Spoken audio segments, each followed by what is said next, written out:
नमस्कार, मी शैला तुमचं खूप खूप स्वागत करते। आज आपण उपवासाची साबुदाणा खिचडी बनवणार आहोत। कारण प्रत्येकाच्या घरामध्ये कुणाचा ना कुणाचा तरी हा उपवास असतोच। आठवड्यातून एक दिवस हा उपवास असतो आणि जरी उपवास नसेल तरी साबुदाणा खिचडी ही कुणाला तरी आवडतच असते। त्यामुळे आठवड्यातून एकदा आपल्या घरामध्ये नाश्त्यासाठी म्हणा किंवा उपवासासाठी म्हणा साबुदाणा खिचडी ही बनत असते।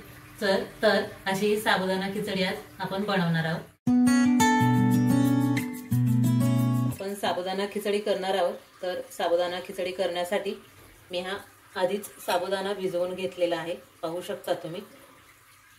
या बाउलने मी एक बाउल साबुदाणा घेतलेला, तो प्रथम स्वच्छ पाण्याने एक वेळेस धुवून घेतल्यानंतर साबुदाण्याच्या वरती एक पाव इंच पाणी राहील या पद्धतीने मी साबुदाण्यामध्ये पाणी ओतून भिजत ठेवलेला। तुमच्याकडे जर वेळ असेल तर तुम्ही अगदी 8 तासही भिजवू शकता। म्हणजे जर सकाळी तुम्हाला साबुदाणा खिचडी करायची असेल तर संध्याकाळी तुम्ही झोपते वेळी उशिरा साबुदाणा भिजत घालून सकाळी तो करू शकता। अगदी छान साबुदाणा भिजला जातो।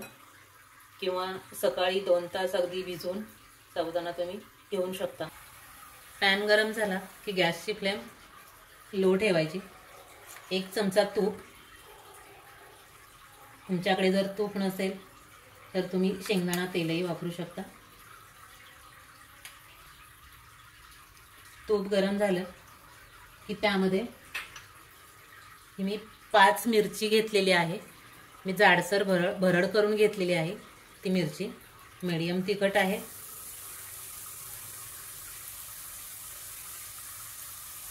तिखट तुम्हाला ज्याप्रमाणे हवं त्याप्रमाणे। तुमच्याकडे जर उपवासासाठी जिरं चालत असेल तर तुम्ही जिऱ्याची फोडणी घालू शकता। तुपामध्ये मिरची टाकली की गॅसची फ्लेम मीडियम करायची, कारण तूप करपू नये म्हणून आपण लो फ्लेम ठेवलेली। एक बटाटा घेतलेला आहे मी, बटाट्याचे साली काढून बारीक काप करून घेतलेले आहेत। तो बटाटा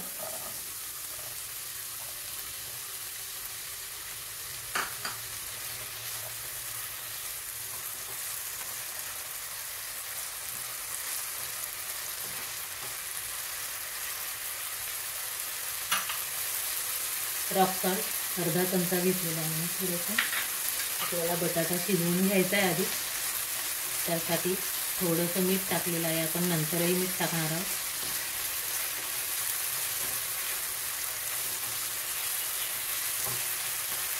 झाकण ठेवून आपण बटाटा शिजवून घेऊया।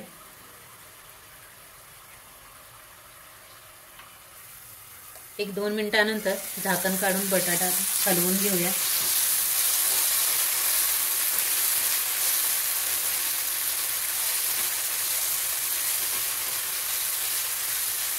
पुन्हा झाकण ठेवून शिजवून घेऊया। तर हे पाहू शकता तुम्ही बटाटा शिजलेला आहे। हे पहा,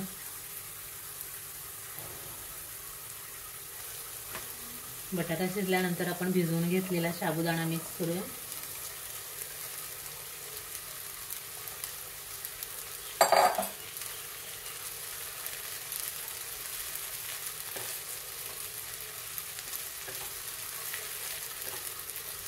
एखाद मिनिटभर साबुदाणा बटाटा आणि तुपामध्ये छान परतून घेतला की त्यानंतर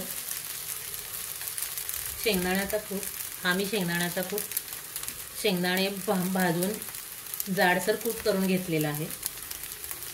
एकदम बारीक कूट नाही केलेला, जाडसर केलेला आहे। आपल्या आवडीप्रमाणे घालायचा। काही जणांना खिचडीमध्ये शेंगदाण्याचा कूट जास्त लागतो तर काही जणांना कमी लागतो, त्यामुळे आपल्या आवडीप्रमाणे घालू शकता तुम्ही।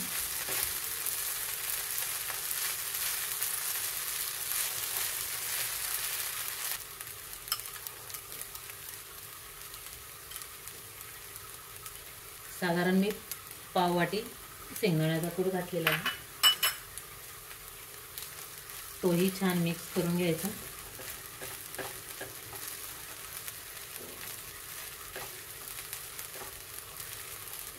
एक चमचा साखर, आपण आधी अर्धा चमचा रॉक सॉल्ट घातलेला, आता 1 चमचा मीठही आपल्या चवीनुसार तुमच्याकडे जर रॉक सॉल्ट नसेल तर तुम्ही साधं मीठही घालू शकता. 1 चमचा लिंबाचा रस,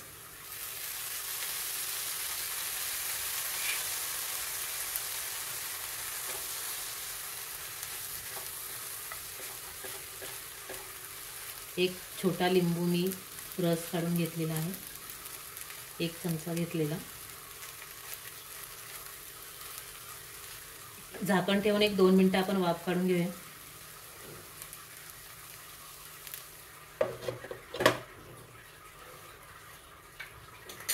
दोन मिनिटांनंतर झाकण काढून आपण एकदा हलवून घेऊया खिचडी.